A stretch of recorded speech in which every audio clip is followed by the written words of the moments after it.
people flip-flopping too early on Liverpool? I need to know.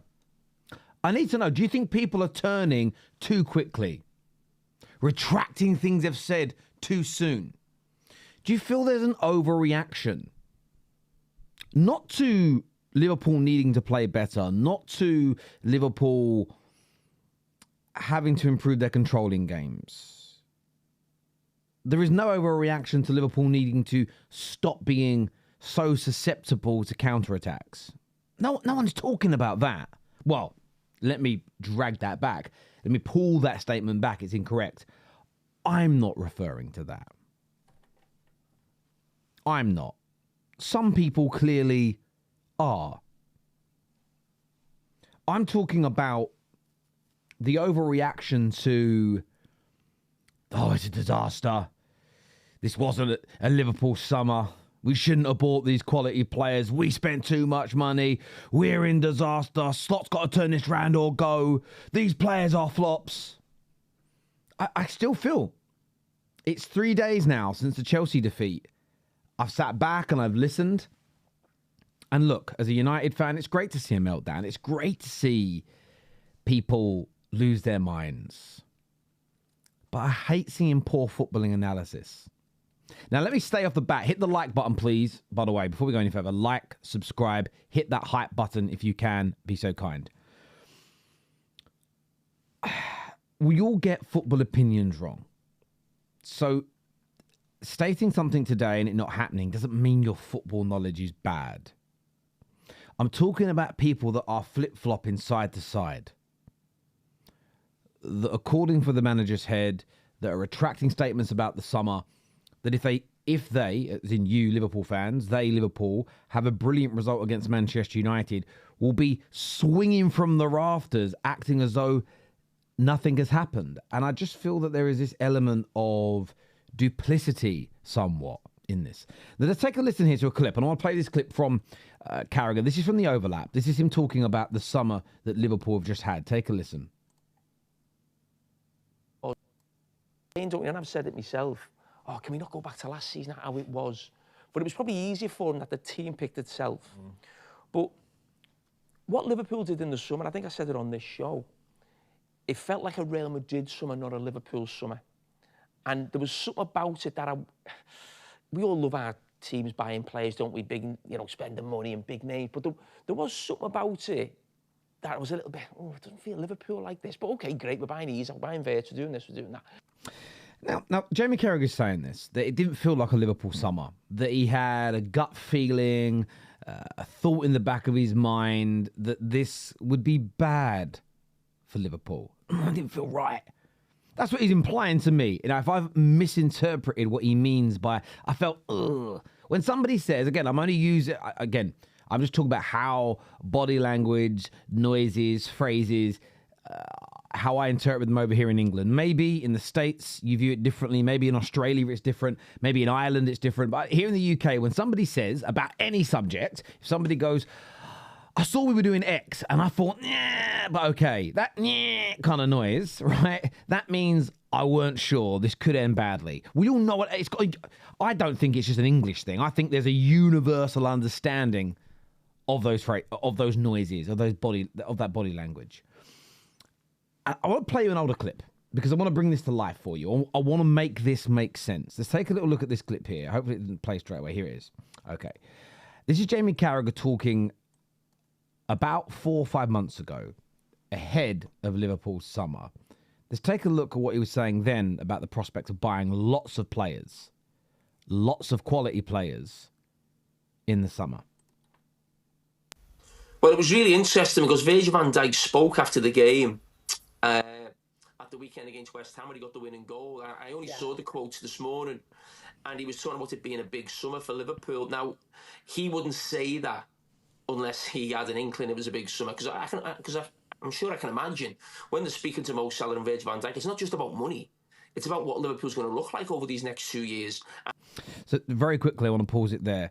This is the connection to buying quality players, a big summer, what the team's going to look like, the kind of players they're bringing in. So Jamie Carragher there alluding to the fact that Van Dijk is suggesting it's going to be a massive summer. And we all remember the stories from around February, March onwards about it being massive. They were going to spend huge money. We saw the likes of Wirtz and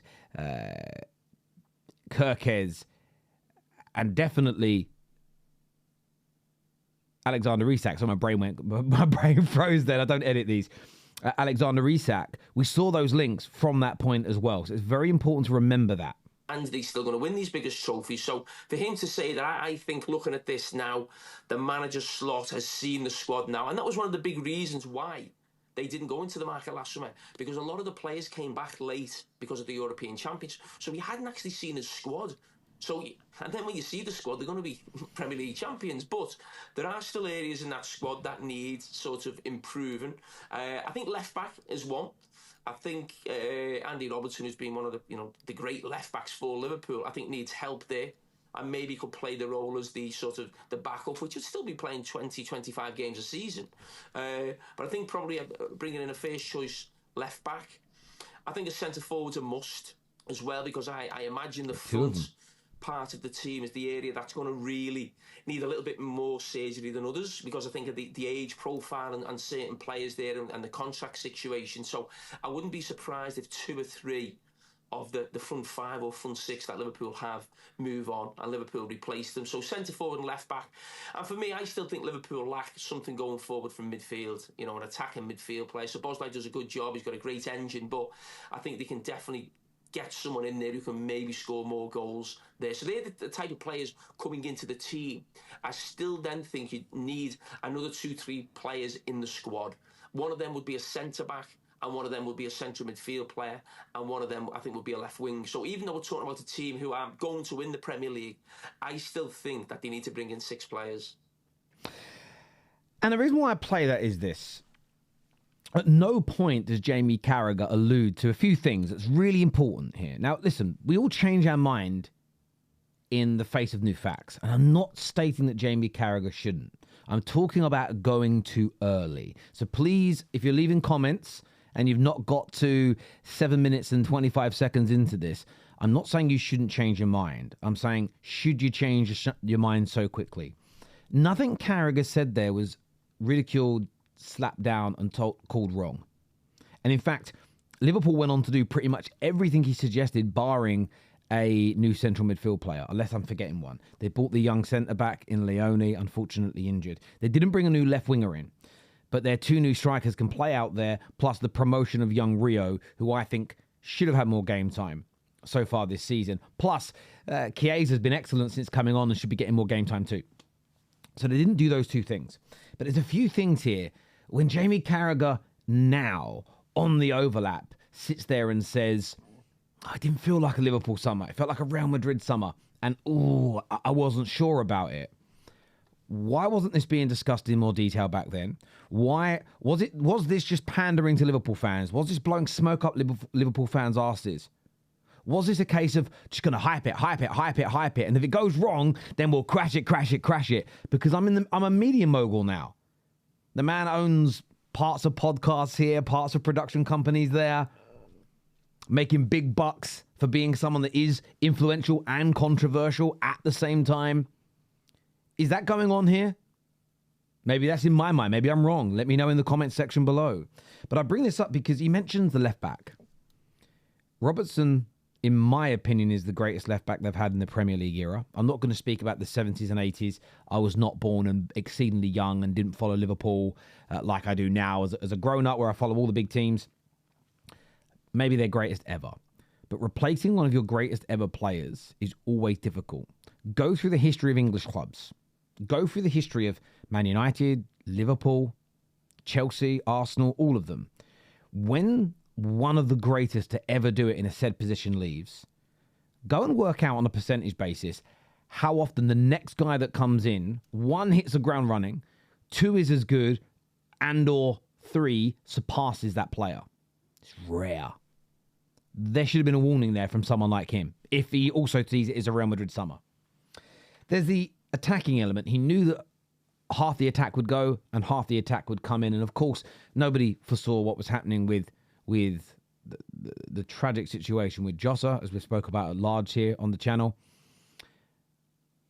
But the point of a few out and a few in happens. Again, no pre-warning, no conversation then, as many of us had with Liverpool, that it could take some time to bed in. Now, I thought Liverpool would hit the ground running a little better than they have done. So I have to hold my hands up and say, I've got that wrong thus far.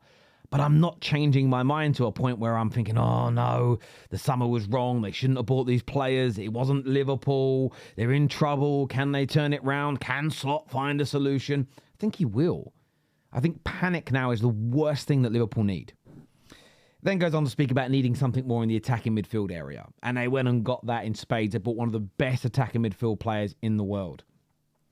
And what I find interesting about this from Jamie, I'm not necessarily calling it duplicitous. I'm not necessarily saying that it is in its entirety hypocritical. But I feel there is a knee-jerk reaction that doesn't need to happen. I feel he is perpetuating anger, fanning the flame, throwing gasoline on top of the forest fire when it's dry. And I don't think that needs to happen right now. It was a fantastic summer for Liverpool. They have purchased some amazing talent. It hasn't quite clicked so far this season. And I think that does deserve criticism. I think that does deserve some scrutiny. I'm not going to sit here and say that it doesn't. But the last thing Liverpool need right now is their fans losing their minds and their fans buying into this bullshit from the media that the summer was bad. How are they going to fix things? Can't just go back to last year. Can't really make any changes. Got to make it work. Have we got to start behaving? 1 minute he's literally saying, we go watch the full clip on the overlap. 1 minute it's we acted like Madrid, not Liverpool. Now he's saying maybe we need to manage the team like Madrid managed their team. What, you mean to completely lose your identity? You think that's going to fix you? This is, for me, it's just crazy talk. Now look, as a United fan, we all know there's no love lost. In the summer, I was panicking about what you were doing. But I'm equally not getting carried away with a slow start from Liverpool. If we get to Christmas and you're 10, 15 points off the top, then maybe I'm going to go in. I'll criticise game by game when it needs to be done, then I'll go in. But I am not holding my breath because I'll become blue around the lips, in my opinion, holding my breath under this notion that the summer was now bad, that you acted outside of your character, you shouldn't have done a Madrid summer. I'm not going to go down that line. I'm not going to rewrite history. I'm not going to be that reactionary. I'm going to wait and see. Because right now, I don't think any of us can see the wood for the trees. I don't think we can. But I want your views. I'd love to get your opinions on this in our comment section below. Thank you all so much. I genuinely mean this, for all the support, all the growth you've given this platform. Trying my best in this industry now to be as unbiased as possible. And I know sometimes all people want to see is banter, crash outs and rants. And I'll have some rants, don't worry. But I feel like I'm doing it from the other side of the fence now, where I'm saying we have to push back against this knee-jerk, hyperbole, sort of over-the-top, polarizing views every 5 minutes. Because I don't think it makes football enjoyable anymore. I think it's been milked and overused. But that could just be me. Maybe I'm wrong. You can let me know in the comment section below. Take care. Goodbye. God bless. See you soon. Peace.